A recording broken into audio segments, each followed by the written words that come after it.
अंधविश्वास की बेरिया, क्या सास को हुआ बहू के दर्द का एहसास।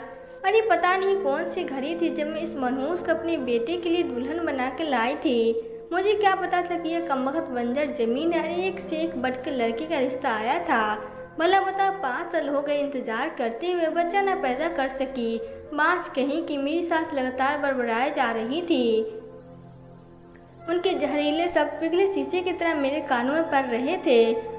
यह कोई पहला मौका नहीं था। उन्होंने तो शादी के दूसरे साल से ऐसे तानों से मेरी नाक में दम कर दिया था।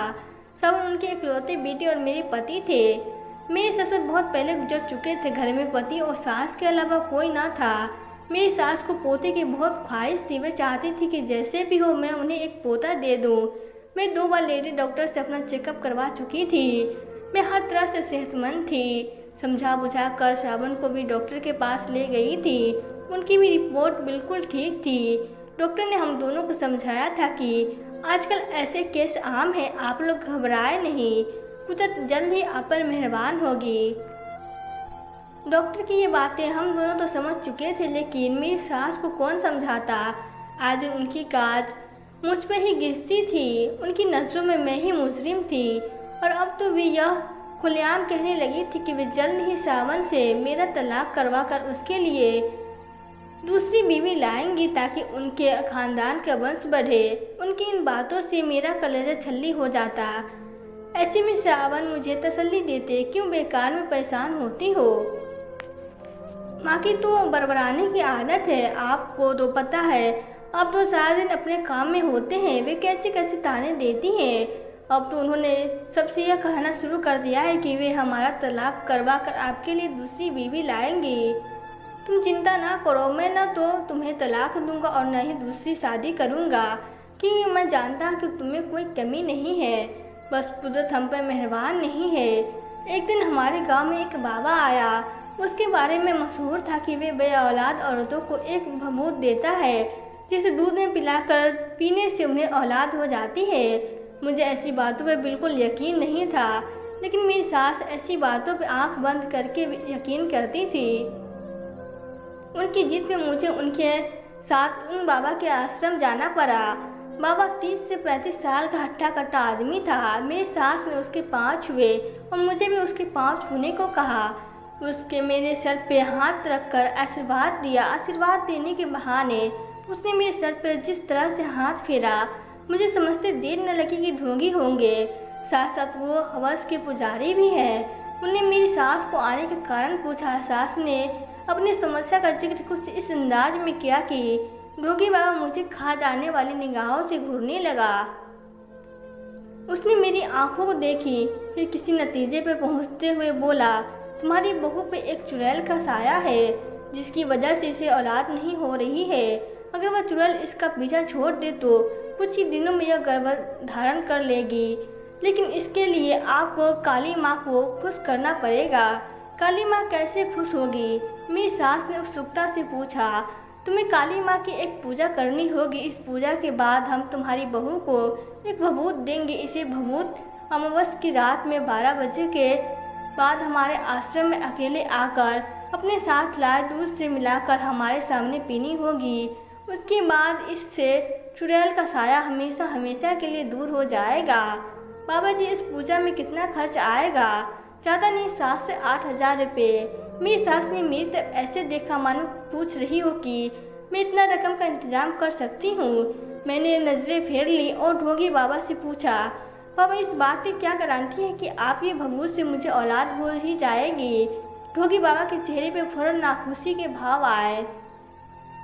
वो नाराज़गी से बोली, बच्चे, हम कोई दुकानदार नहीं है जो अपने माल की गारंटी देता है। हम बहुत पहुँचे हुए बाबा हैं। तुम्हें अगर औलाद चाहिए तो जैसा हम कह रहे हैं वैसा करो, वरना तुम यहाँ से जा सकती हो। ढोंगी बाबा के रौद्र रूप धारण करने पर मेरी सास थम गई। फिर मुझे खा जाने वाली निगाहों से देखते हुए चापलूसी के लहजे में बाबा से बोली, बाबा जी, यह नादान है, इसे आपकी महिमा के बारे में कुछ पता नहीं है। अब यह बताइए कि पूजा कब करनी होगी? जिस रोज़ अमावस्या होगी उस रोज़ शाम के 7 बजे हम काली माँ की पूजा करेंगे। लेकिन तुम्हें एक बात का वादा करना होगा कि क्या बाबा जी? तुम्हें इस बात की खबर किसी को न ही देनी होगी, यहाँ तक कि अपने बेटों को भी नहीं। अगर किसी को भी इस बात की भनक लग गई तो समझो उसने अपनी बात अधूरी छोड़ दी। मीर साहस ने ढोंगी बाबा को फौरन यकीन दिलाया कि वे किसी को इस बात का पता नहीं चलने देगी। उसके बाद हम घर आ गए। 3 दिन बाद अमावस्या थी। मेरी सास ने किसी तरह पैसों का इंतजाम किया और फिर पूजा के इंतजाम में लग गई। इस पूजा में मुझे शामिल नहीं किया गया। मुझे बस रात को उस ढोंगी बाबा के पास एक लोटे में दूध लेकर जाना था। मैं ढोंगी बाबा की मनसा अच्छी तरह जान चुकी थी, इसलिए आधी रात होने पर मैंने अपने कपड़ों में एक चाकू छिपाया और ढोंगी आश्रम में पहुंच गई। ढोंगी बाबा मुझे नशे में झूमता दिखाई दिया। उसके मुंह से शराब की बू आ रही थी। तभी उसने मुझे वहीं बनी एक कुटिया में जाने को कहा। मैंने कुटिया में जाने से फौरन मना कर दिया।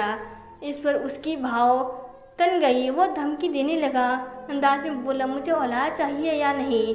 अपनी इज्जत का सौदा करके मिलने वाली औलाद से मैं बेऔलाद रहना ज़्यादा पसंद करूँगी। मैं दिल से मन में बोली, तू तो बहुत पहुँची हुई है, लेकिन मैं भी किसी से कम नहीं हूँ। ये जब सीधी उंगली से नहीं निकला तब मैं उंगली टेढ़ी करना भी जानता हूँ, कहती वह मुझ पर झपट पड़ा। मैं जानती थी कि वह ऐसा नीच हरकत करेगा।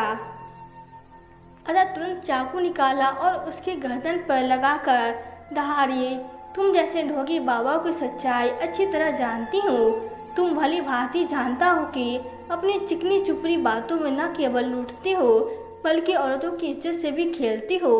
मैं यहाँ अपनी सास के कहने पर आई थी। मुझे कोई भभूत नहीं चाहिए। मुझ पर किसी चुड़ैल का साया नहीं है। मैंने तेरी भभूत दूध में मिलाकर पी ली थी। तुझे यही यकीन मेरी सास को कहनी है। बस अगर तू ये ऐसा नहीं करेगा तो मैं तेरी जान ले लूँगी। उसने घबराकर हाँ में सिर हिला दिया। जब मैं लोटे का दूध वहीं फेंक कर घर आ गई। कुछ महीनों बाद जब मुझे उल्टियाँ होनी शुरू हुई तो मेरी सास की खुशी का ठिकाना न रहा, क्योंकि वो उल्टियाँ आने का कारण जानती थी। यह खबर जब मैं अपने सावन को सुनाई तो वे भी बहुत खुश हुए। उस साल सावन को खुश देखकर मुझे अनोखी सृष्टि हुई, मगर सास की अकल पर तरस आया, जो यह मान बैठी थी कि मैं गर्भवती ढोंगी बाबा की भभूत की वजह से हुई हूँ। अब मेरी सास मुझे अपने साथ सुलाने लगी। रात को जब भी मेरा पाँव टेढ़ा हो जाता तो मैं उसे फौरन सीधा करते हुए कहती कि मेरे पाँव टेढ़ा करने पर जो औलाद होगी उसके पाँव विकृत होनेंगे। मुझे अपनी सास की अकल पर तरस आता, लेकिन मैं सोच कर चुप रहती कि उन्हें अंधविश्वास के बीड़े में जकड़ हुआ है। एक दिन उन्होंने मुझ पर नारियल लाकर दिया और कहा कि अगर मैं इसे गणेश भगवान के सामने एक झटके में तोड़ दूंगी तो मेरे होने वाले बच्चे के गलों में कंडे पड़ेंगे, जिससे वो सुंदर दिखा। लेकिन मैं जानती थी कि ये सब बेकार की बातें हैं। फिर भी मैंने उनकी बातें मानी और नारियल एक झटके से तोड़ दिया। लेकिन इसी के साथ मेरा हाथ भी जख्मी हो गया और खून बहने लगा। लेकिन मेरी सास ने इसकी जरा भी परवाह नहीं की और गणेश की पूजा में लीन हो गई। शाम को काम के लौटने के बाद जब सावन ने मेरे हाथ में पट्टी बांधी देखी तो इसका कारण पूछा। तब मैंने सारी बात बता दी। तब वे बोले, राधिका, तुम तो मेरी माँ को अच्छी तरह से जानती हो। वे जो ठान लेती है उसे पूरा करके ही दम लेती है। मैं जानता हूँ कि आजकल उनकी आंखों पर अंधविश्वास की पट्टी बंधी हुई है, जिसकी वजह से वे ऐसे काम भी कर रही है जो उन्हें नहीं करने चाहिए।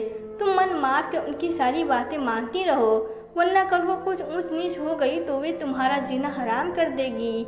सावन अपनी जगह सही थे। जैसे जैसे मेरा पेट बढ़ता गया वैसे वैसे सास के अंधविश्वासियों ने भी इजाफा होता गया। वे कभी कहती कि चौराहे पर मुझे पाँव नहीं रखना है, इसलिए किसी चौराहे पे मेरा पाँव ना पड़े। इसके लिए मुझे लंबा रास्ता तय करना पड़ता था। इससे मैं काफ़ी थकावट महसूस करती थी, लेकिन अंधविश्वास की बेड़ियों में जकड़ी मेरी सास को मेरी थकावट से कोई लेना देना न था।